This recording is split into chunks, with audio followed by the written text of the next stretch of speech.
Church. Church is a word that Christians use a lot. Often we do not take time, however, to really think about what that word represents to ourselves and others. We in this place know and have talked about how some people, for the church, it's the building. I mean, we make this statement, let's go to church. And yet most of us have been taught at some point that it's the people. The people are what make up the church. And for others, it is an institution. And that is like all other institutions with its positives and its negatives. And like any institution, the church, it will rise and it will fall.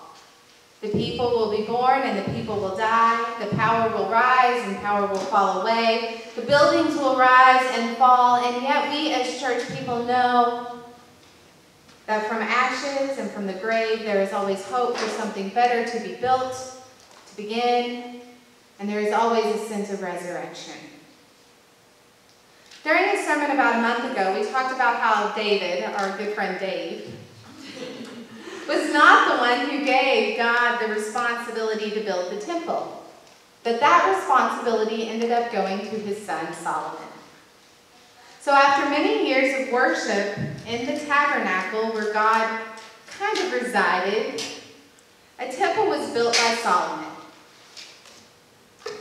This shift from a traveling dwelling for God was a major shift for this faithful community who had only known the tabernacle for 1,500 years.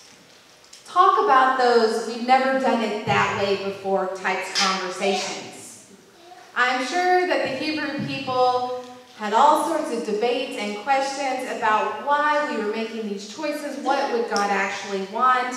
Even though God was still directing them and being with them, I'm sure the conversations were endless. But at one point, the temple was built. And then, as most buildings, parts of it were destroyed. Then they were rebuilt. Then parts of it were destroyed. Then rebuilt. Then the Babylonians actually did a really good job and finally destroyed the whole thing when they came in to conquer the people. But hey, the Babylonians were then defeated by the Persians. And so as the people came back, what was the first thing they needed to do? Rebuild the temple again. More committee meetings. How are we going to pay for the air conditioning of this new temple? The questions started again. The arguing started. It's right there in the biblical stories. Because the establishment of political structures, like having kings and any type of spiritual structure that shifts, are much of what the Hebrew scriptures or the Old Testament is talking about. When kings are defeated, when the structures that our faith was built on are destroyed, you will find many people speaking in the Hebrew scriptures, such as prophets, who decide to come out and speak.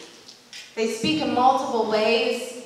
Poetry is written, history is recorded and shared. And like today, they were trying to answer the difficult questions that the Hebrew people had of trying to understand what it all meant. Much of our Bible, if you look at, I do. I have a Bible. That's good as a pastor to have a Bible up in the pulpit. If you look at this Bible, it's fascinating to me how many people don't realize how much of this Bible actually deals with all that is happening with the ups and the downs of the structures and the defeat. But pretty much all of the Old Testament to the New Testament that follows the Psalms or even during the Psalms are all dealt with trying to figure out how these structures and how the kings and how the exiles and how the defeats are actually engaging the relationship with God that we have. Lots of people would step up and say things, and a lot of it is written down here, but some people didn't make it in. They were false prophets, or ultimately they were deemed as not life-giving God people. And in fact, many of the ones who spoke, while they were harsh in their early words of what they were saying, they usually ended on a foundation where God's grace, forgiveness, and love were the voices that remained and the ones that we have had for thousands of years. Jesus knew his Jewish history. Like all good Jewish children at his time, he knew it well. And he knew that the temple and what it represented and how it represented it mattered.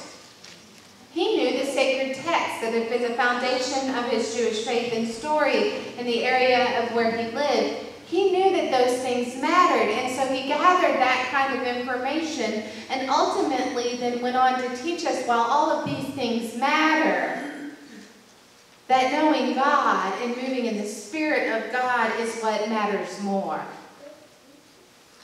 God is bigger than the buildings and the structures. God is bigger than the governments, bigger than the air conditioners, bigger than us, bigger than our understandings, and our golden calves that as humans often come with really good intentions. As faithful people, we have been spending the summer hearing lots of different messages, questioning what it means again and again to live out in that type of spirit that is led by Jesus and God, to be what we have named the Pentecost community. We have worked to celebrate that the Spirit of God continues to move beyond the buildings and ourselves, beyond the graves that hold us down, into an understanding of resurrection and the world and how it can change beyond that. And the Pentecost Spirit, what I love about it is there is a moment where it takes the pressure off of us. It gives us the ability for God's great love through Jesus Christ to be our goal, instead of striving to be perfect human images of what that's supposed to be.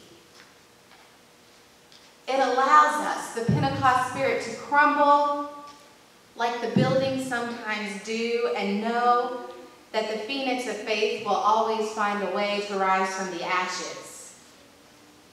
It allows the images of church, in whatever form that comes, to falter. And yet the image of a great, loving, amazing, life-giving God is able to remain clear. When I was in my last year of seminary, a temple for our denomination crumbled. One of our most celebrated general level ministries just crashed and burned financially. The General Assembly where that crashed and burned is still referred to as one of the most heart-wrenching assemblies. It was the National Benevolent Association. We often refer to it as the NBA, but it is not the same as the basketball, but you're still going to think that every time I say it. But the National Benevolent Association, the NBA, was able to provide health and social services for the elderly and children who needed it all throughout the country. When they went basically bankrupt, many of our feel-good ministries that we had celebrated became our largest failures. We were forced to all of a sudden look at ourselves and re-examine what we had been doing and ask hard questions. Well, at least someone was. At the time, I will be honest, I remember bits and pieces of all of this happening, but it wasn't until actually in the last 5 to 6 years when the NBA started to rebuild that I began to really realize how many hurt feelings and how much pain had been caused by this experience. In biblical terms, the parts of our temple, some major parts of our temple, had crumbled. And in biblical terms, so few people felt exiled, and it was ugly. But then all of a sudden, it was time to start to rebuild the temple. And those who were part of the NBA, or those who had hung on or tried to see their way through this time in the darkness, realized that it was not to be built in the same way, because the church was not the same church. And its needs for social services and ways to assist them that were financially viable and faithful were not the same. And I have to tell you that whatever NBA had been or was becoming wasn't really on my radar until I went to a regional assembly workshop. And while I have a deep love for serving under the ministry heading of Disciples Home Missions, I have to say one of my favorite things is working alongside the NBA in all of its newfound, rejuvenated awesomeness.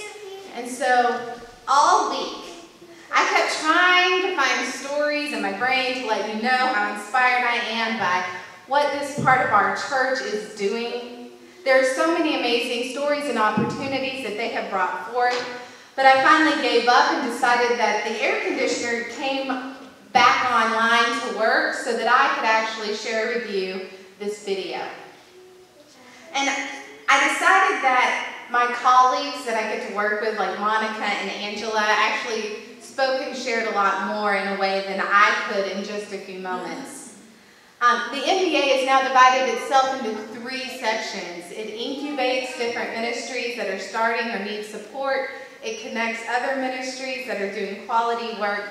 And then it has another section that right now is totally escaping my brain because I don't work with it as much. But there's a 3rd section that it also puts in together.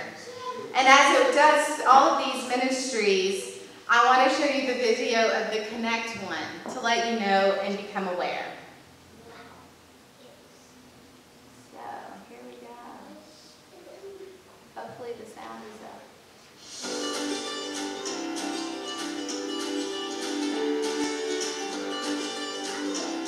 Hi, I'm Monica Wedlock Kilpatrick, and I serve as the Director of Connect Ministries. So Connect Ministries is about resourcing, connecting, and amplifying the stories of the health and social service ministries across the life of the church. There are those ministries like Tennyson Center, Woodhaven, Juliet Fowler. We have been here for 124 years. We're celebrating 125 next year.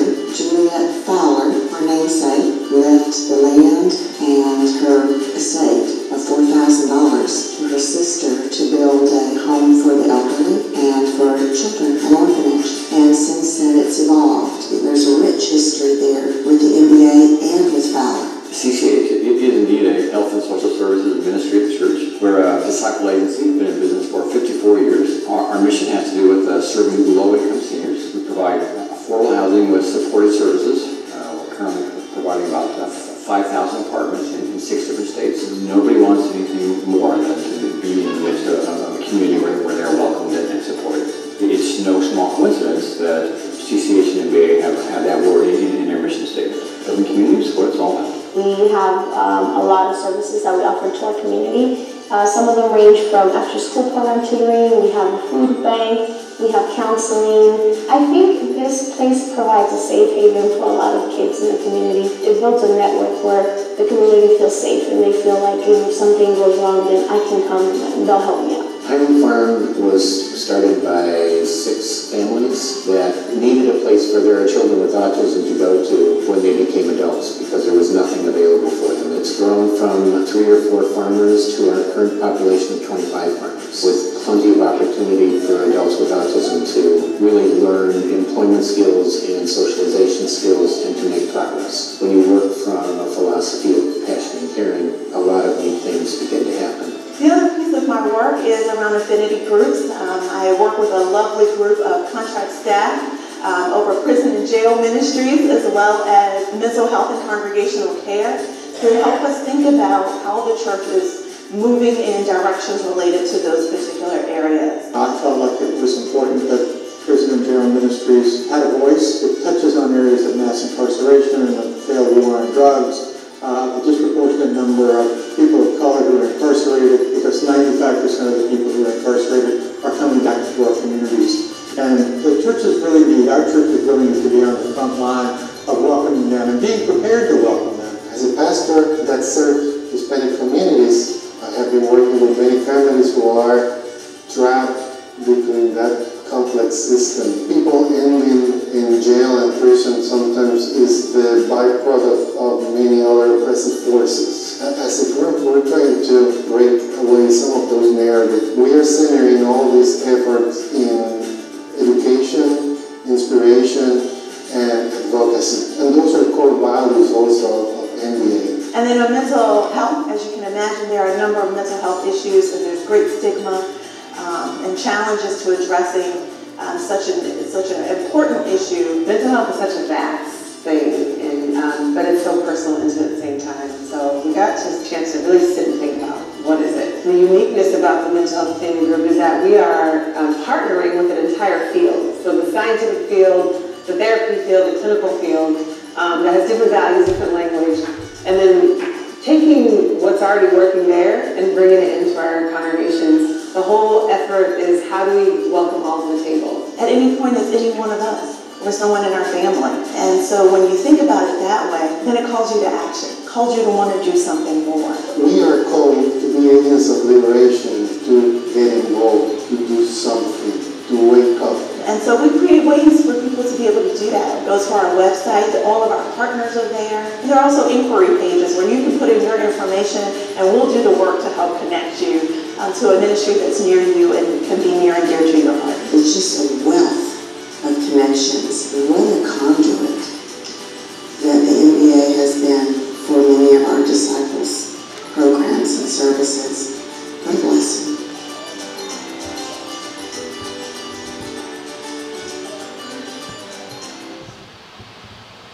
So there was no way I was going to be able to cover all of that with all the different stories, but it lets you know that there's so many connections that are happening. Monica and Angela, who you heard from on the video, I get to work directly with pretty consistently because as the pastor for families and children, they obviously serve the ministries that deal most directly with families and children that are in great need. Especially Angela has been talking in conversation with me lately about making sure that our children with autism and on the mental health spectrum get the care that they need. And Monica always reminds me that whenever you go on a family trip or vacation or travel around, there is probably a disciples ministry near you that wants to meet you and wants for you to stop by and say hello. You can go to Los Angeles and go to Disneyland and stop by All Peoples. You can go out to Denver and stop by the Tennyson Center. We have places all throughout the country that are serving our children and our elderly. You can go up to Hiram in Ohio and experience and help out at the farm that is up there as well. They're amazing ministries, and NBA has come back with a bang to truly show that the Spirit is moving in ways that connect all of these ministries together. When Northern Kentucky Hates Heroin comes in probably next week, I think now, when they come next week and you talk to Holly, we will try to start connecting her in as well with some of the incubating things. It's a Pentecost ministry. It creates communities of compassion and care, which is what they are aiming to do, and that's what they said in the video, that they work from the mindset of compassion and care. Through peer networks, issue-based affinity groups, that's what I've forgotten, support for emerging ministries, and service learning residency programs for young adults. So what does it mean? It means that we have so many ministries that we in this church are consistently connected to. God is moving outside of this place all the time through us and through partners, and that they are always, as all of these ministries are, looking for ways to connect you into what you are passionate about and what God's Spirit is continuing to call you to do. That we are all together being the church in whatever form that may be. That even though there are times when we may crumble in so many different ways, there are ways that we will continue to rebuild. We will continue to be resurrected and renewed, and the message that will live on long after we are gone is God's love. God's love that forgives and finds great grace. God that uses us, all of us, to connect to one another as faithful people and to live out the variety of ways of what it means to be church. A Pentecost, Spirit-filled church. Amen.